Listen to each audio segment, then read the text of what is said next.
de Florida mismo y después de cada pago, ¿no? Es decir, él hace poco escribió sobre este combate acá de Santo Colorado. Bueno, Héctor va a presentar luego el fortín del Pintado. De esos 200, vamos a redondear 200 libros. Los 200 libros de diferente valor, algunos son libros más grandes, otros más chicos, otros tipo folletos, lo que sea. 200 publicaciones, ¿no? ¿Saben cuántos hay del siglo XVIII? ¿De 200? 2. Las que estamos presentando, el mío y el de él. Es decir, vieron que no importa el siglo XVIII. No importa el siglo XVIII. Si nosotros somos deudores, digamos, de una concepción de la historia que no va más allá, no va más atrás del siglo XIX. No voy a entrar acá porque es eso, ¿tá? Pero no interesa hablar de la colonia en Uruguay, no interesa hablar de España en Uruguay y no interesa hablar de la Iglesia Católica. Todo el tema de la misión jesuita, todo eso. Muy bien. Es decir, no interesa hablar de esos tres temas, que hay que hablar, de los cuales no se puede hablar del siglo XVIII si no se hablan de esas tres instituciones. Es decir, no quiero entrar puede ser polémico lo que puedo decir, entonces no, pero el vallismo creó la matriz uruguaya, no la matriz de la orientalidad, no del Estado oriental, sino de la República Uruguaya. Son dos cosas distintas. La historia está dividida en dos. El siglo XVIII es todavía la construcción de la orientalidad, de la nacionalidad oriental. El siglo XIX es la construcción de la República Uruguaya, de la mano de Valle Ordóñez, que lo hizo muy bien. Pero esa construcción de la República Valle supuso borrar el pasado. Había intereses en borrar el pasado, lo dejamos por. Entonces, no se habla del siglo XVIII. Y tenemos ese problema. Entonces no sabemos cuándo se fundó Montevideo. Sabemos, se fundó y se sabe, y se puede saber. Entonces, ¿no? Lo que hay es mucha ignorancia acerca de acercarnos a las fuentes, porque no se estudia esa época. No se estudia esa época. Entonces, ¿qué hice yo? Y con esto termino. ¿Qué hice yo con este librito? Investigué la historia de Florida antes del siglo XIX. O sea, en el siglo XVIII, Florida existía. Existía lo que hoy se llamaba el Pintado. Desde 1809 lo que se hace es trasladar la población del Pintado a lo que hoy es Florida, ¿no? Porque había mejores condiciones, ¿no? Es el río, mejores condiciones geográficas, ¿no? La parroquia ya existía.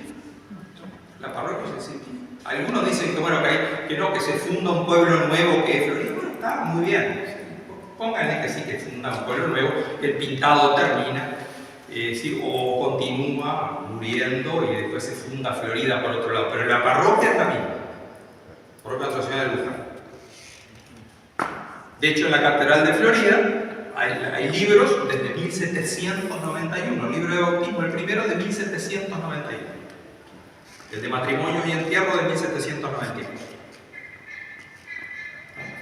Y es lo que recoge este libro, ¿no? Es decir, lo que sucede a partir de 1791, porque ya tenemos datos. 1791.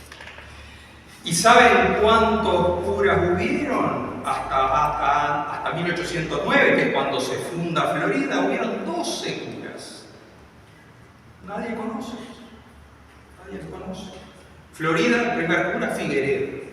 No fue el primer cura Figueredo. Fue el que estuvo en la fundación de Florida, sí. Pero no fue el primero. Ni siquiera fue el primer párroco. Ya había habido un párroco antes de Figueredo. Y 10 o 11 más curas que estaban en la capilla del Pintado. Entonces, la capilla luego se transforma en parroquia, pero se transforma en parroquia estando en el Pintado. pasa la parroquia luego a Florida, o sea que ya estaba organizado, ¿no? Desde 1782 ya estaba la capilla. Fíjense qué riqueza de vida, ¿no? Es decir, hasta 1809 que se crea Florida, se pasa la parroquia de la ciudad, pero todo hay ahí, por lo menos 30 años de historia, con documentación, todo, ignorado. Es decir, no nos gusta el siglo XVIII, no se estudia el siglo XVIII. Y qué importante que es el siglo XVIII, es decir, incluso el XVII, si queremos conocer nuestras raíces, nuestra identidad. Y ahí encontramos nuestra identidad oriental. Ahí está la misión jesuítica, la presencia de la iglesia, que fue la primera que evangelizó y civilizó. Las primeras instituciones, los caminos. Es decir, si Uruguay no comienza con Artigas, no comienza con la época de la emancipación. A eso se llega luego de una historia bastante larga para atrás.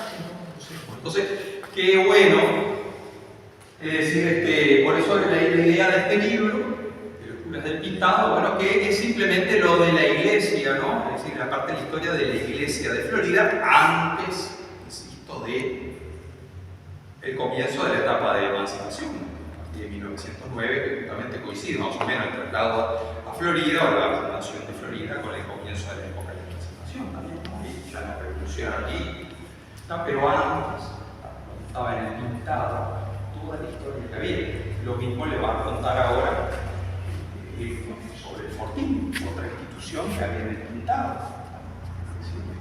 Esto eran los límites de Montevideo, de la gobernación de Montevideo, ahora que llegaba hasta acá. Por eso el Fortín, la iglesia, la capilla. Es decir, cuánta vida había en el siglo XVIII, ¿no? Y que poco sabemos. Entonces, esto un poquito para despertar ese interés, ¿no? Es decir, por la historia, ¿no? Y sobre todo saber que somos más viejos de lo que pensamos, ¿no? Y aunque no conozcamos muchas cosas y se nos hayan escondido muchas cosas, ¿no? Así que bueno, muy bien, felicitaciones nuevamente, un gusto estar con ustedes aquí, a participar, gracias por la invitación y por la organización. Américo, y felicitaciones a todos los que se dedican a escribir, ¿no? Sobre todo el taller literario y eso que tiene tanta producción. Muy bien.